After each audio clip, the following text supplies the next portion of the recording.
buitengewoon. We gaan naar buiten. Deze dingen kopen. Ja. En daar doe je die bollen in. Voor een nieuwe buitengewoon gaan we natuurlijk naar buiten. Want hoe heerlijk is dat Zeeuws-Vlaamse landschap niet.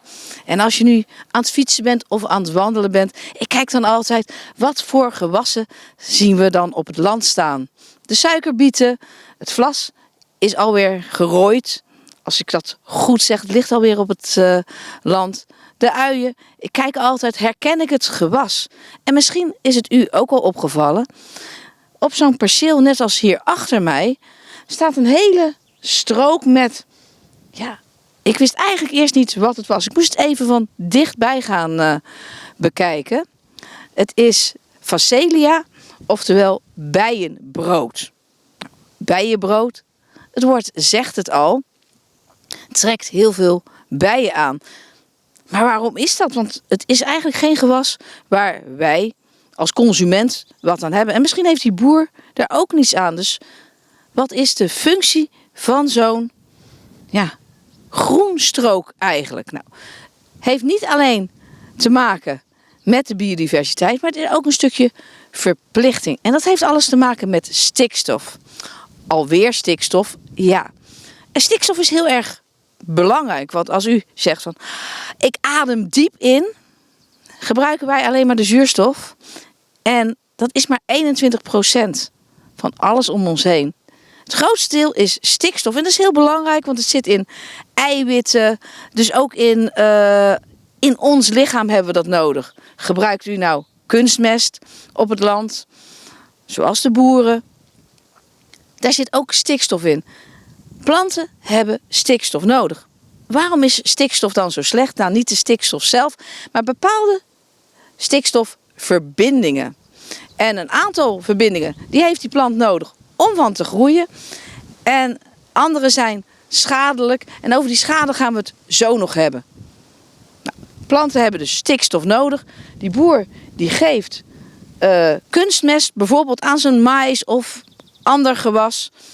Maar dat teveel aan kunstmest, dat mag niet in het oppervlaktewater spoelen.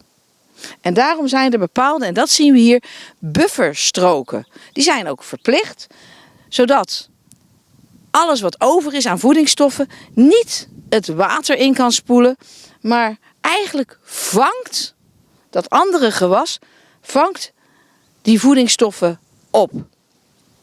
Je kan het dus ook een vanggewas noemen. En dat gewas zorgt er dus voor dat dat nitraat niet in het water terechtkomt. Is dat dan zo slecht? Ja, ook in sloten en waterplassen komen natuurlijk planten voor. En die gaan ook groeien van al die extra meststoffen. En dat kan voor eutrofiëring zorgen. Eutrofiëring is dus een enorme wildgroei aan algen. En uiteindelijk gaan daarvan de vissen en de planten dood. Als u dat eens opzoekt, op de wereld bestaan al verschillende dode zones waar echt helemaal geen zuurstof meer in het water zit. En dat willen we natuurlijk niet. Daarom die verplichting voor de landbouwers om als je vlakbij een sloot of in ieder geval het water zit, om dus een zone te beplanten met een ander gewas. En die Phacelia, dat is een hele bijzondere, het bijenbrood. Mooie blauwe bloemen, ze zijn nu al wat uitgebloeid. Ze wortelen heel diep, dus ze maken de aarde ook weer luchtig. Groeit heel dicht bij elkaar, dus ander onkruid komt, als het goed is, niet te veel door. En de boer kan dat daarna om gaan ploegen.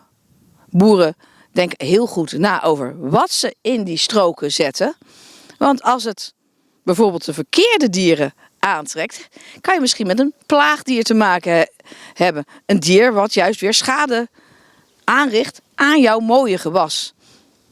Je kan ook natuurlijk een gewas gebruiken dat je weer inzet om dieren te lokken die jouw gewas beschermen. Dus zo zie je dat een boer niet alleen te maken heeft met regelgeving, maar de landbouwers zoeken dat evenwicht tussen natuur en landbouw. Positieve stikstof, dat zit dus in die gewassen. En hoe zit het dan met de negatieve? Nou, dat is stikstofoxide, maar ook ammoniak. Voor een groot deel afkomstig van de veeteelt. Dat zorgt voor verzuring van de bodem. Is dat dan zo erg? Ja, ieder plant heeft zijn voorkeur voor voedingsbodem. Bij stikstof is dat zo dat dus planten heel erg goed ervan gaan groeien. Maar juist bijvoorbeeld de brandnetels of bramen, die zijn gek op stikstof. Die gaan zo explosief groeien dat een andere plant geen kans meer krijgt. Maar met die verzuring heeft het nog een ander effect. U gebruikt thuis ook vast wel zuur, bijvoorbeeld azijn om het koffiezetapparaat of de waterkoker te ontkalken. Werkt prima, maar je zal maar een klein slakje zijn en een heel mooi huisje van kalk hebben. Dat is een verzurende bodem, dus niet zo fijn. Dat zien we ook terug in de oceanen die verzuren, dat dus dieren met een kalkskelet of koralen daar heel erg onder te lijden hebben. Dat verzuren willen we ook niet.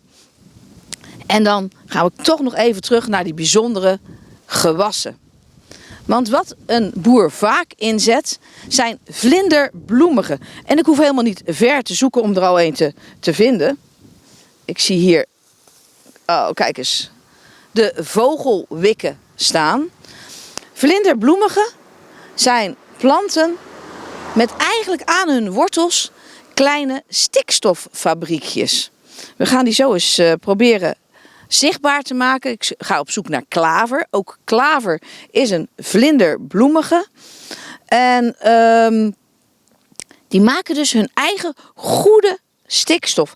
Aan hun wortels zitten kleine knolletjes met dus bacteriën erin. Die stikstoffabriekjes zijn die de stikstof die gewoon om ons heen zit. Want een plant kan die stikstof niet inademen. Die heeft stikstofverbindingen nodig. Kan omvormen naar goede stikstof. En wat die boer dus kan doen, is dat gewas, die klaver, die eerst die goede stikstof maakt, onderspitten in zijn land. En dan heeft u dus eigenlijk minder kunstmest ook weer later nodig. Want door de groenbemesting heeft u dus zijn land zelf al bemest. Ja, en ik ben hier ook nog even naartoe gegaan. Want hier word je toch vrolijk van.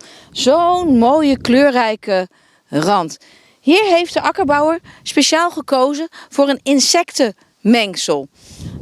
Het woord zegt het al. Het trekt heel veel verschillende insecten aan. Eigenlijk is het een soort hotel. Maar je wilt natuurlijk ook wel de perfecte hotelgasten die bij jouw gewas passen.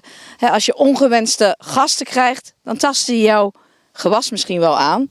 En ik zie hier klaprozen staan. De korenbloem. Prachtige blauwe bloemen. Ik zie al wat hommels vliegen. Komkommerkruid, klaprozen en de kamille. U koopt kamille, thee. U kunt het gewoon vers plukken vanaf het land. Het staat ook heel vaak in de berm. En hier zie ik dus ook tussen die klaver. Die klaver die dus met zijn wortelknolletjes die kleine stikstoffabriekjes heeft. Ik ga eens kijken of ik het jullie ook kan laten zien. Dus ik heb een schepje meegenomen en ga eens kijken of ik die wortelknolletjes kan laten zien. Het blijft kwetsbaar en moeilijk. Die samenwerking tussen de landbouw, want die is toch een stuk van zijn grond aan de natuur kwijt, en die biodiversiteit. Maar er wordt hard aan gewerkt. En het is ook mooi om te zien. Een boer kan er trouwens ook voor kiezen om zijn land in te zaaien met erwten, ook een vlinderbloemige. Of bijvoorbeeld roggen nadat het land leeg is. Alles om te voorkomen dat dus die waardevolle nitraten verloren gaan. Maar geniet vooral, als u deze zomer naar buiten gaat, geniet wat Zeeuws-Vlaanderen allemaal voor moois te bieden heeft. En graag tot de volgende Buitengewoon.